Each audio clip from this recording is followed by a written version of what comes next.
For the first year I lived in LA, I got 0 auditions. Not few, 0. Actors who I knew who were even way more talented than me were getting the same exact numbers. We all thought we were doing the right thing, moving to the big market, submitting to our reps, taping for every project we could find. None of it worked. Here are the insights that took me from having 0 auditions to actually booking the projects I was targeting correctly. By the time we get to mistake number 3, you'll know exactly what you need to stop doing. Plus the move that I made instead that changed everything for my acting career. Every actor under the age of 25 lands in this town with a suitcase, a headshot, and ready to make connections. Then they realize they don't know anyone. And the few people they do actually meet are also new and don't know anyone. This city is basically the biggest pond in the world, and you are the tiniest fish in it. There's a specific reason this used to work decades ago, but doesn't now. Let me explain. A long time ago, the industry worked on a smaller pool of people. These people were packed into the same physical neighborhoods, taking the same exact classes,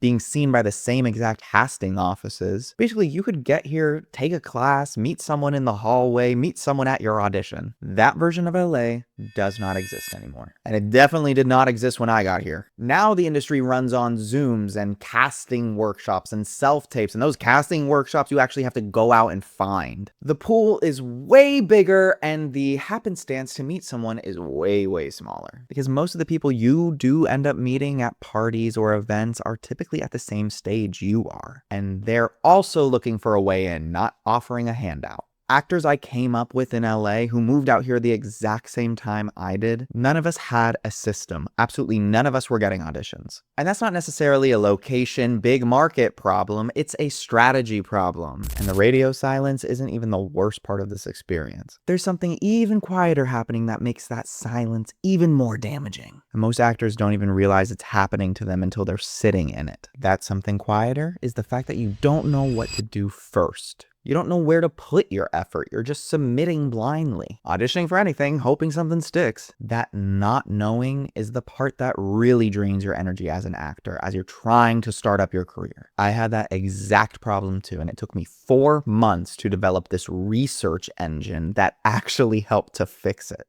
It pulls every show that is currently casting, so you're not too late or too early for something, and the casting director that's attached to it. Plus, it will tell you the events that these casting directors are going to be at so you can actually meet them. That's called target research. And I now share that output with the actors in my newsletter every single week. So if you're sitting in that aimless wandering right now, you can go ahead and click in the description down below. There is something called the free audition tracker. If you get that tracker, you'll be automatically added to my newsletter list too. So you could see what's currently casting, who that casting director is, and where they're gonna be every single week. And the events are either in person or virtual, so you could really just be anywhere. But either way, let me get to mistake number 2. Because not knowing where to put your effort is really only part of the problem. The other half is what most actors do with their effort when they don't have a system guiding them where to go. The second mistake. I told myself that small project would lead to a lead project, will lead to a huge big budget feature. That latter mostly does not exist on the timeline that most actors are hoping for. 2 years of taping for student films, web series, unpaid material will give you experience. I'm not going to deny that. Sometimes it'll give you footage. Sometimes you'll just get to meet great people. But what it almost never does on a useful timeline is put you in the rooms with the people actually casting the big stuff. There is a real cost to just spending your entire year endlessly filming self-tapes going out into the void, instead of doing what I'm about to walk you through. So let me explain. So small projects are not bad. Take them for their experience. Take them for footage if the role that you're doing actually fits your big casting categories going forward. And take them when the people involved are genuinely people you want to be working with, right? You got good friends out there. All of those reasons, totally valid. What is not valid is using them as your strategy. The casting offices that are going to be casting for Netflix and HBO, Hulu, Apple TV, maybe a feature at Sundance, they're not going to be watching your unpaid short film shot on a toaster and then picking you up from there. Honestly, they mostly just don't even know it exists. The pool of actors at the working level are just in a completely different space than the projects that are happening at the no pay level. There are so many actors I know that are so much more talented than me that have been taping blindly for 2 years for all of these non-union, no pay things, thinking that they're gonna break out because of it. And they were still in the exact same place where they started 2 years later. Talent did not move that needle. Volume did not move that needle. But even after I stopped chasing every student film or every short film, the silence stayed. Because there was a third mistake that was just much quieter than the first two. And that was the actual cap of my career. I didn't even know I was doing it. I was so normalized to me that I just thought I was doing everything right. And if this is making sense to you, go ahead and hit the like button so I know if you're picking up what I'm putting down here. So that third mistake, the one that took me the longest to admit, was this. So there I was submitting through my reps, hoping the right breakdown's gonna come in. Yep, I'm just hoping that that one will just land in my lap. I just gotta say, that is not a career, that is a lottery ticket. And the casting offices that I wanted to be in front of didn't even know I existed. There's a specific reason for that. When you're not getting submitted for the levels or roles that you want, it's because there is a gap between you and your rep. Your rep is doing the best they can with the materials and the standing you currently have. They're submitting you against the breakdowns of the package you currently have. The bigger offices, most of them are casting through reps and relationships with reps that they have made over years. Basically, your name, because of that, is just showing up on a submission list cold. The casting director just doesn't recognize it.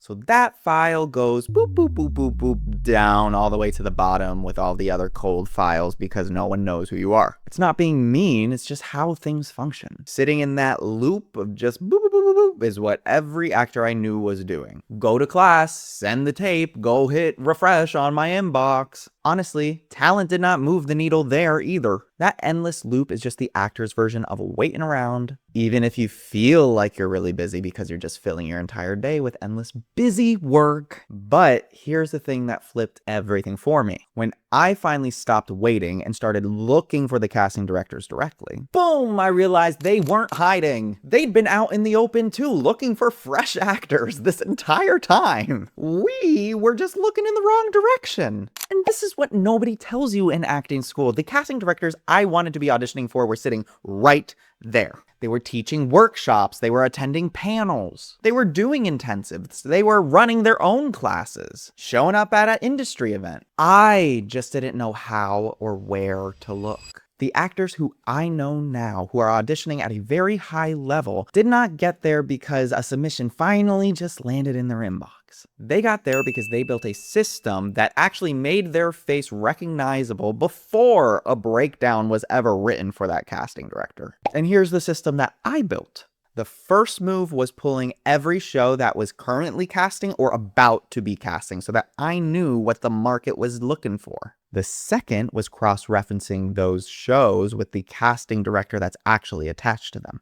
And the third was hunting down the workshops, the panels, the intensives that those specific casting directors were actually teaching or attending, in person or online. And then the last move was the actual hard part. You gotta show up. Take the workshop, attend the panel, build the relationship with them at the source, not at the submission point. What that did for me, and this is the part that most actors miss completely, is it turned my name on the computer screen into an actual face. When my rep later submitted me for a breakdown, it's received differently because that casting director recognized me from the actual rooms I was in. This is not like a secret tracking formula. This is that humans recognize other humans that they've met. Casting directors are people. They remember faces from rooms they were in just like me and you would recognize a face from a room you're in. It took me about a year overall. But by the time I was about 6 months in, I was actually auditioning for the projects I wanted to be auditioning for. I've been targeting them. Now, I wasn't actually booking yet, but I was finally in the room, getting them to see my work. Getting in the room is like the whole game here, because once you're in the room, you can just show off your work. That is, if you have good work. Let's hope you have good work.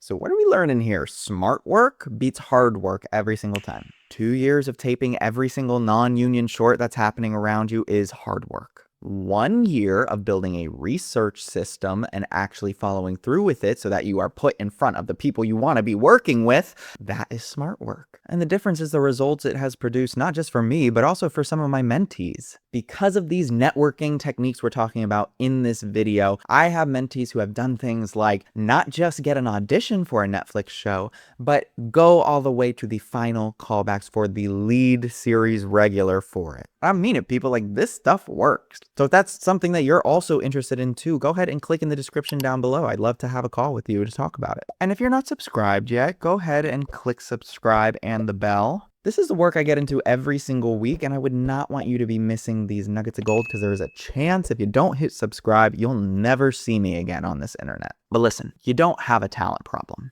You have a system problem. But also remember, getting your first wave of auditions is just the first step. We're just at the start of the conversation there. If you want to see exactly what it was like to go from those first auditions all the way through to the Netflix booking, go ahead and watch that video right here. I can't wait to see you there. All right, guys. Bye. Mwah.